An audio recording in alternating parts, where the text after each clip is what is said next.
Parmi ces 4 ou 5, vous avez combien parmi ces personnes-là ici présentes dans cet effectif? Il y a Ouedraogo Salifou qui est là. Oui. C'est lui seul. Lui seul. Oui.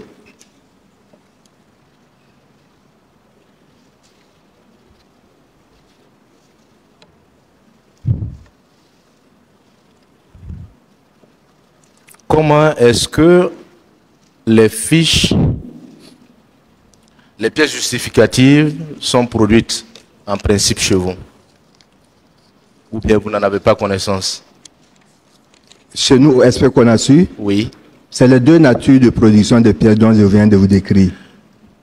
Si c'est un appui direct par le ministère, par chèque, c'est co-signé par celui qui a géré les ressources, les gestionnaires du compte au niveau des DGF et les DGF lui-même. Nous parlons de l'élaboration matérielle des pièces justificatives. Qu'est-ce qu'on produit comme pièces justificatives?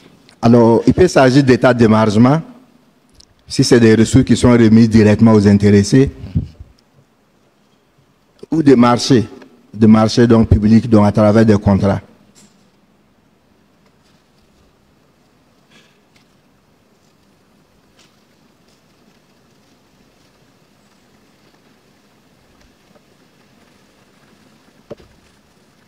Et le troisième type de pièce peut être donc il s'agit donc de reçus ou de factures, s'il s'agit donc de montants n'excédant pas 25 000, je crois.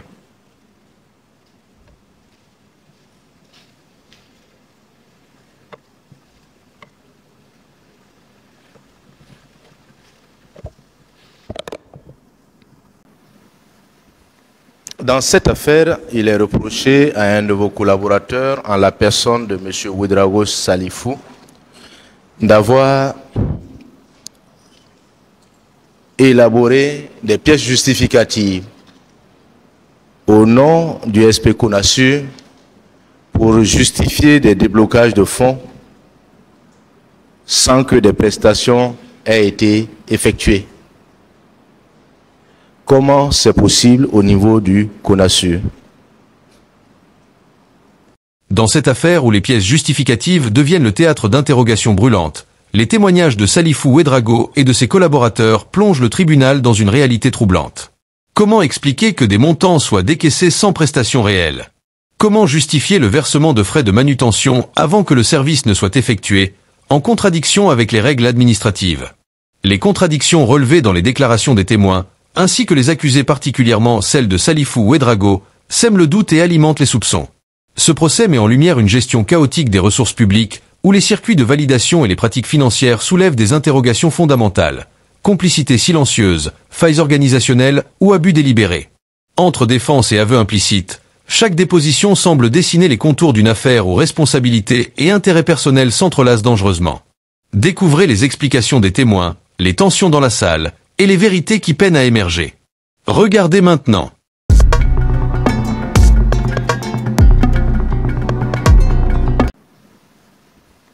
Dans cette affaire, il est reproché à un de vos collaborateurs, en la personne de M. Ouedraogo Salifou, d'avoir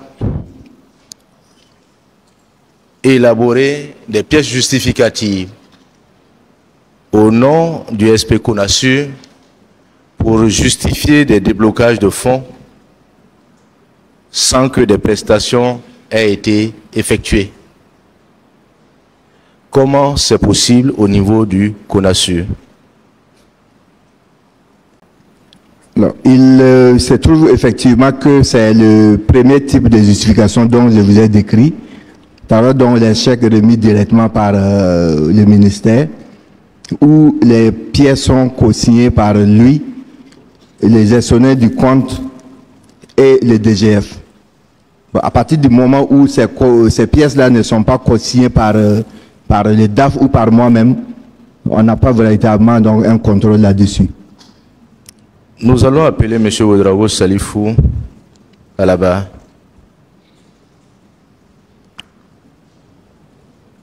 M. Ouedraogo Salifou. Oui. Pour les pièces que vous avez produites, oui, est-ce qu'elles étaient co-signées tel que l'a dit M. l'ESP? Oui, effectivement, les pièces sont co-signées par moi-même, le gestionnaire du compte qui est M. Tienya et le DGF qui est M. Yé Camille actuellement. La question que nous posons, Oui. est-ce que des états d'émargement que vous avez mis à la disposition de M. Tienya, le SP Konasur a apposé sa signature? Non.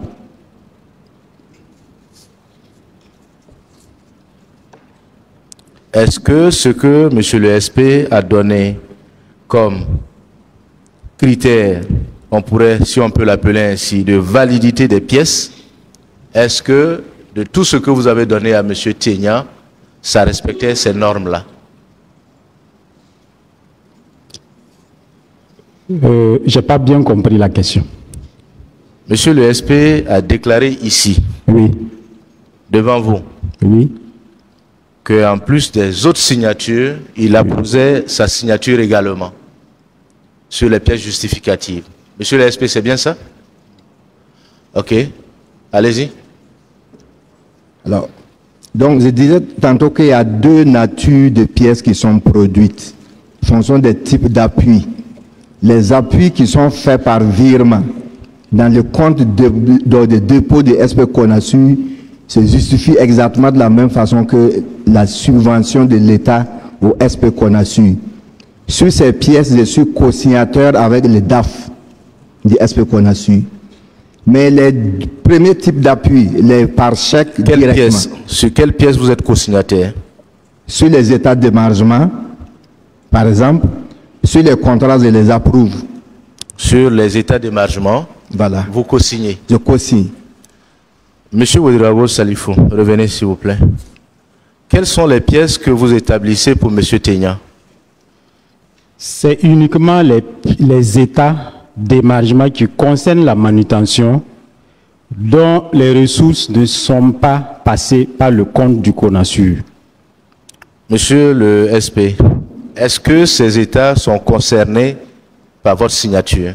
Non, ces états ne sont pas concernés par ma signature. Et comment est-ce que vous arrivez à contrôler les ressources qui sont censées avoir été mises à votre disposition en ce qui concerne l'état d'émargement? Les ressources qui sont mises à notre disposition pour la manutention exclusivement, mon souci majeur, c'est de la disponibilité de ces ressources pour assurer la manutention. Quand nous avons des convois en préparation ou des besoins dans les provinces, les régions, et que le besoin est manifesté, donc j'interpelle les DAF pour prendre des dispositions pour satisfaire les besoins de manutention. Et lorsque cela est fait, alors, pour nous, DAF et moi, on ne peut pas avoir en fait un déblocage au niveau de la DGE parce que c'est le principe, sans d'abord justifier les ressources antérieurement débloquées. Donc si on débloque la demande suivante, pour nous, c'est que les pièces sont conformes en termes de qualité, mais aussi en termes de complétude. Est-ce qu'il est déjà arrivé que pour la manutention, le service ait été fait sans que les intéressés aient reçu leur rétribution? Oui, il est arrivé quelquefois que le service soit fait sans que les intéressés n'aient reçu les rétributions. Donnez-nous un peu plus de détails. Alors, la manutention peut être faite dans une localité autre que Ouagadougou, où le directeur régional ou le directeur provincial a assuré. En ce moment, en fait, il demande en fait les remboursements de frais de manutention. Mais ce que nous avons mis en place pour contrôler tout ça, c'est une fiche donc, que les DR également m'adressent pour indiquer la quantité de vivres ou de non-vivres chargés ou déchargés et les montants équivalents. Et avec la situation sécuritaire, on n'a pas forcément ces demandes-là de façon physique. Ils nous l'envoient par WhatsApp et les transfèrent au DAF pour disposition à prendre. Donc, cela, ça nous permet donc de savoir avec quel directeur régional nous avons transféré des ressources et les pièces justificatives doivent nous parvenir plus tard.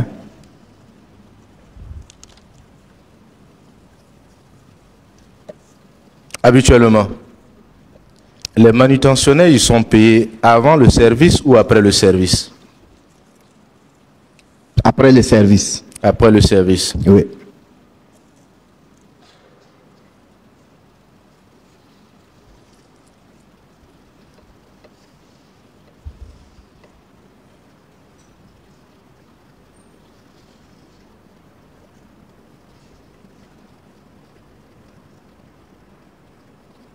C'est sûr, hein?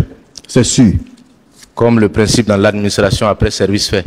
C'est toujours après service fait. Monsieur Ouedraogo Salif, vous nous avez déclaré ici que le paiement intervient toujours avant service fait et que pour les vivres devant aller en dehors de Ouagadougou, vous ne connaissez pas à l'avance la destination finale dans la mesure où de possibles manutentions peuvent intervenir en cours de transport, lesquelles possibilités ne vous permettent pas de maîtriser le coût réel de cette manutention.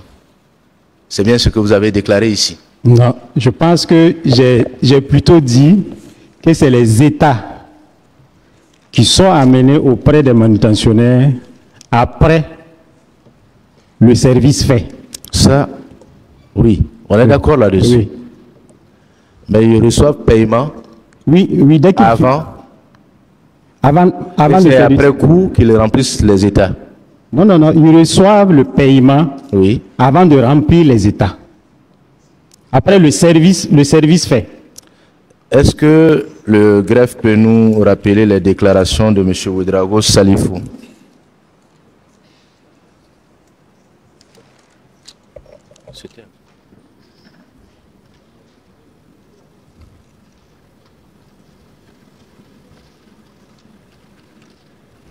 Il me semble que c'était à l'audience du 9.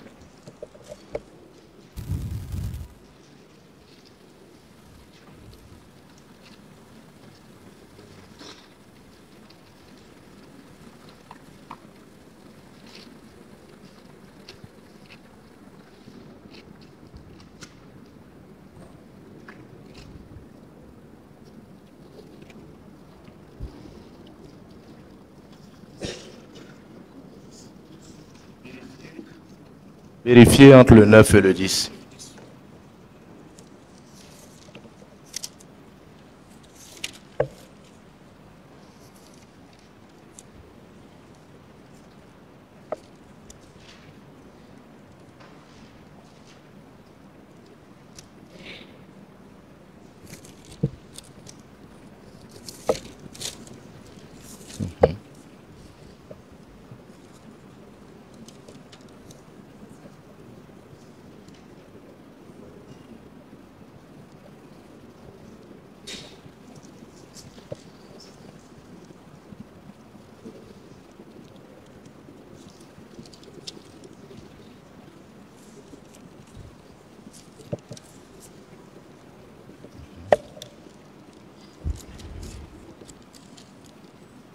Sur interpellation du Rennes-Lac.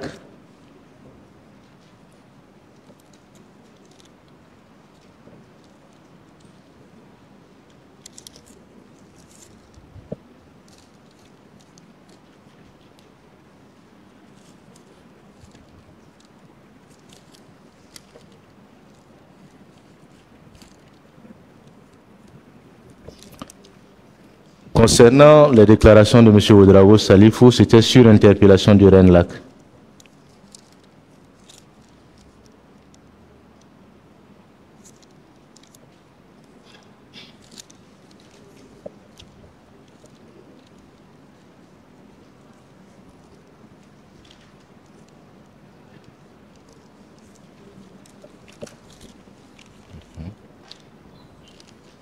En attendant que vous vous retrouviez, est-ce que le parquet souhaite poser des questions?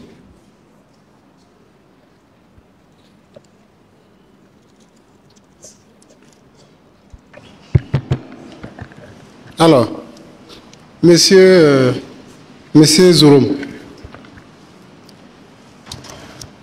Alors, oui, il est ressorti constant ici que les agents de la DGF, de concert donc avec votre régisseur, alors se cachaient derrière donc vos expressions de besoin pour profiter. Ok, d'accord. Nous allons donner des précisions au greffe.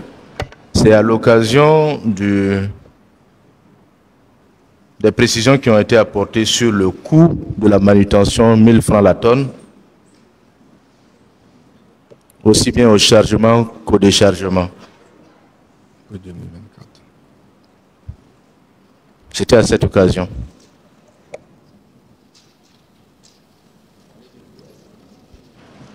D'accord, merci. Donc je disais tantôt, Monsieur Zorom Somaïla. Un instant, Monsieur le procureur, vous vous êtes retrouvé dans vos notes. Vous pouvez leur donner un micro, s'il vous plaît.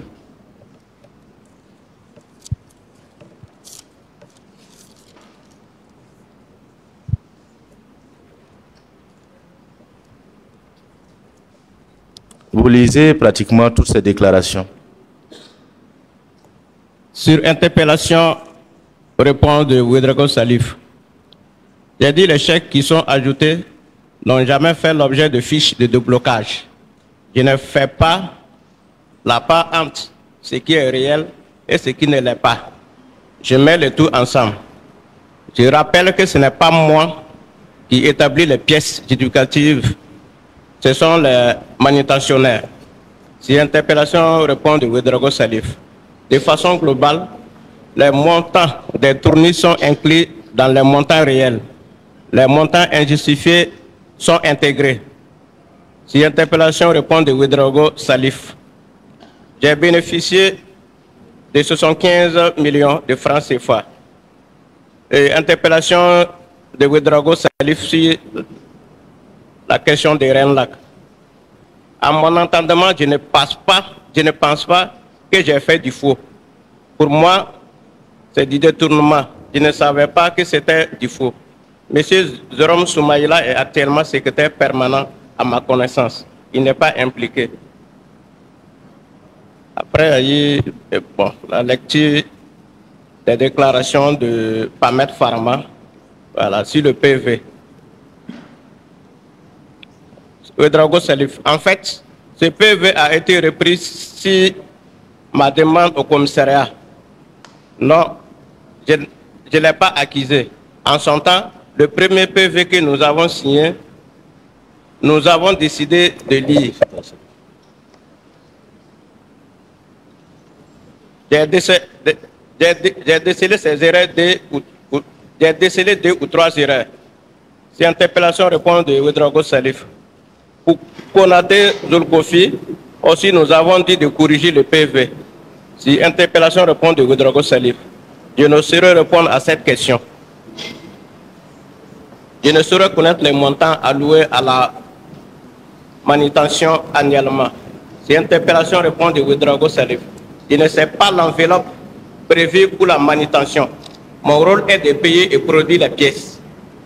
Si interpellation répond de Ouedraogo Salif, puisque cela a été surévalué, si interpellation répond de Ouedraogo Salif, je n'ai pas nié la surévaluation de la manutention que la CONACI demande. Si interpellation répond, ils sont conseillés par groupe, les manutentionnaires. Ils sont payés à la tonne 1000 francs au chargement et 1000 francs au déchargement. Les 1,8 milliard prévus sont les 1,8 milliard sont le montant prévu pour la ligne. Si la question, c'est interpellation réponse de Ouedraogo Salif, ça c'est la JE. Réponse. J'ai ma carte de nomination en tant que régisseur. La justification se fait de façon mensuelle. Je dois d'abord le circuit des dépenses. J'ai dit que cela ne rentre pas dans le cadre de la régie. Le fait de la manutention. Pour les charges de la régie, j'ai l'obligation de justifier mensuellement. Si interpellation-réponse. J'avais la possibilité de justifier sur une période. Au 1er janvier jusqu'en juillet. J'ai justifié 2 fois. Nous déposons nos pièces auprès de M. Théan. Nous avons apporté des pièces en fin avril et en fin juillet. Le secrétaire général de la CONACIM n'intervient pas dans le circuit de la justification.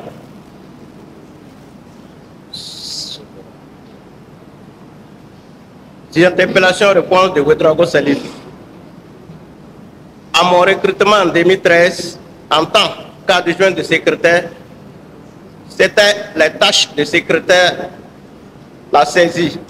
C'est à la suite d'une manutention, d'une nomination suite à un arrêté conjoint du ministère de l'Action humanitaire et celui des Finances. Mes tâches étaient de payer les frais de mission et de la manutention. Je n'ai pas reçu de formation spécifique. Je travaille sous la coupe de mon supérieur hiérarchique qui était DAF en son temps. Si interpellation répond si la question du parquet. Il y a un canevas d'état d'émargement que je soumets aux manutentionnaires. Je paye avant de les donner les états. À peu près 3 mois après pour les faire envoyer. Le chargement se fait à Ouaga pour un convoi qui part à l'est avec 100 tonnes. Les frais montent à 2 millions. Pour le même stock peut faire l'objet de chargement ailleurs. Par mesure de prudence, il faut attendre qu'ils reviennent. C'est le chauffeur et l'apprenti. Pour à ce qu'ils ont fait ici, nous leur donnons les frais. Arrivé sur place, il y a le service social. De nos jours, c'est sur appel ou envoi d'argent. On ne fait pas sur place parce qu'il peut avoir des modifications. Un seul chargement peut faire l'objet de plusieurs manutentions. Cette interpellation répond de Ouédraogo Salif. Je ne justifie pas systématiquement. Je ne justifie pas en fonction du chèque. Je peux solliciter le chèque sur une période. J'envoie les états aux manutentionnaires avec les montants pour qu'ils puissent émarger. Cette interpellation répond de Ouédraogo Salif. Ce n'est pas au même moment que la prestation a été faite. C'est pas au même moment que la prestation a été faite. Si interpellation répond de Ouédraogo Salif, oui, il y a une augmentation. Ah. Vous revenez un peu plus en arrière, s'il vous plaît. 3-4 lignes avant. C'est où?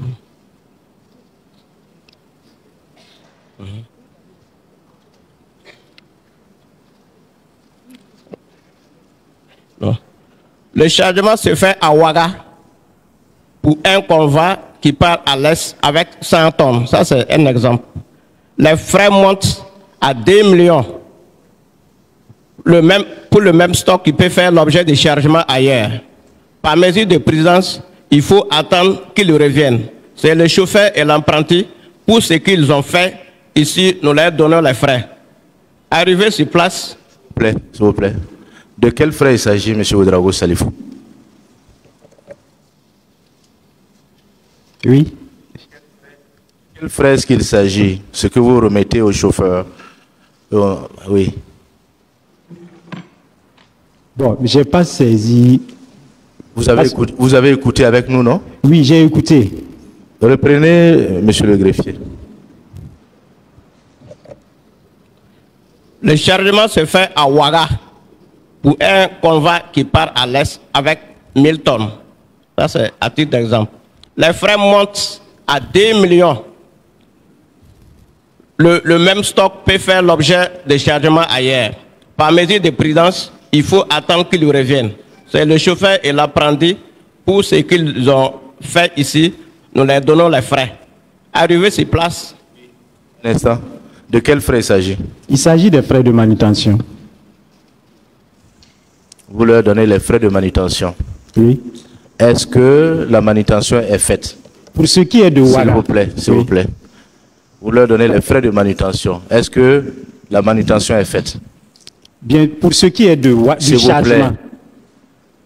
Des déclarations que vous avez entendues. Oui. Vous leur donnez les frais de manutention avec les états d'émargement. Vous pouvez reprendre, s'il vous plaît.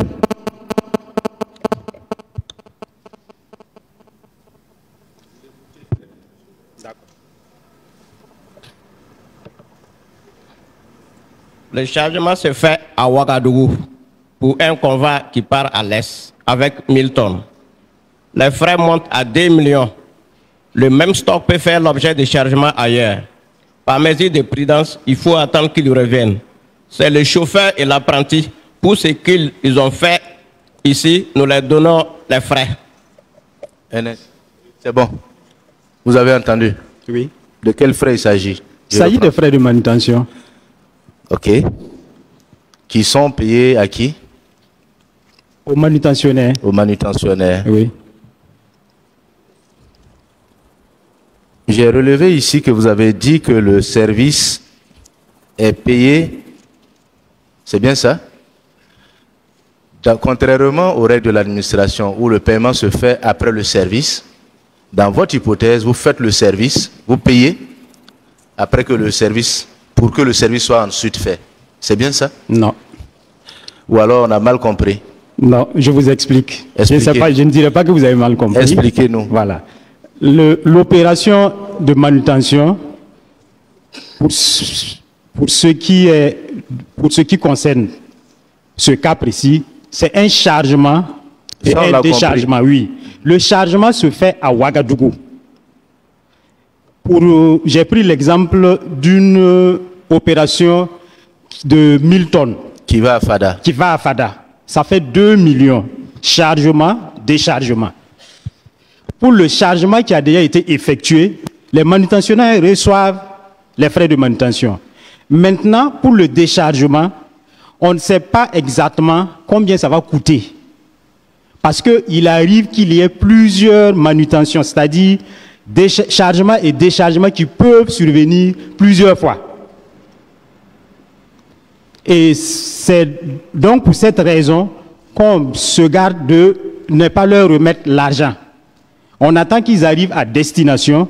Si c'est seulement ce stock qui est arrivé, sans problème, on essaie maintenant de prendre les dispositions pour pouvoir envoyer l'argent. Bien sûr, avec de concert avec le service social sur place, s'il y en a. Mais dans quelle hypothèse est-ce que le chauffeur et le convoyeur envoient l'argent? Puisque c'est ce qui a été lu. Oui.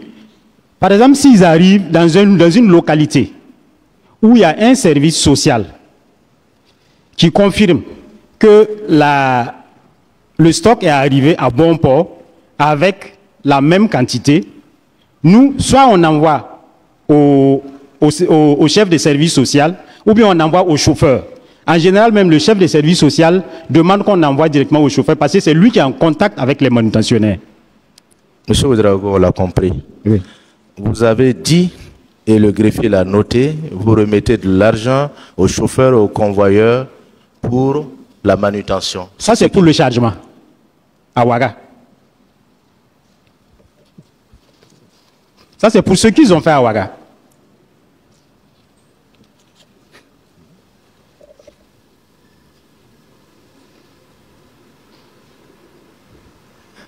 Monsieur Ouedraogo. Oui. Les manutentionnaires à Ouagadougou, ils sont sur place ou pas? Si. Ils sont sur place. À quel moment vous remettez l'argent aux chauffeurs et aux convoyeurs? Quand je dis aux chauffeurs, quand vous prenez pour une manutention, pour 1000 tonnes, ça suppose qu'il y a au moins une dizaine de camions minimum. Donc quand je parle de chauffeurs et d'apprentis... Monsieur Jérôme, vous voulez vous asseoir en attendant? C'est bon. Et d'apprentis, j'ai rappelé ici que ce sont les apprentis... Nous l'avons compris, oui. Monsieur Ouedraogo Salifou. Vous avez même pris l'hypothèse sur le CB de FADA que vous avez joint, à qui, effectivement, vous avez envoyé de l'argent pour que les manutentionnaires soient payés. Ça, on l'a compris. Oui. Vous semblez revenir sur vos déclarations. Oui. Voilà pourquoi est-ce qu'on vous a fait lire vos déclarations, afin que cela vous revienne en mémoire. D'accord. Comprenez? Oui. C'est leur rôle de prendre note de ce que vous dites. Oui. Sur ce, je reviens encore à ma question. Le jour de votre intervention, ça m'a paru un peu curieux parce que ce n'est pas habituel dans l'administration, mais j'ai essayé de comprendre au regard de la spécificité de la mission. Dans l'administration, le paiement se fait après service. Mais dans votre hypothèse, le service intervient après paiement. Ce sont les déclarations que vous avez faites ce jour. Et j'ai essayé de comprendre au regard de la spécificité de la manutention en termes de convoyage des vivres et des denrées auprès des populations pour éviter que la mission ne connaisse des retards. Il faut motiver certainement les convoyeurs afin qu'ils accélèrent leurs prestations pour permettre une célérité ou alors des diligences dans le convoi. Ça, j'ai essayé de comprendre ce jour-là. Mais sauf que vous semblez revenir sur ces déclarations. Tel que M. Zorom l'a expliqué, le processus semble différent de ce que vous nous avez expliqué. Et c'est en cela que je vous ai appelé pour mieux comprendre. Comprenez?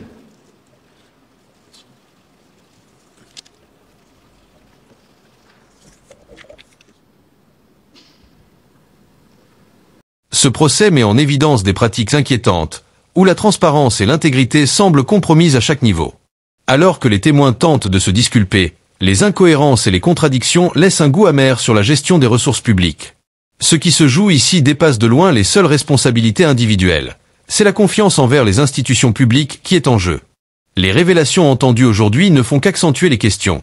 Jusqu'où iront les implications et quelle vérité subsiste encore dans l'ombre? Restez attentifs au développement de cette affaire et partagez vos réflexions.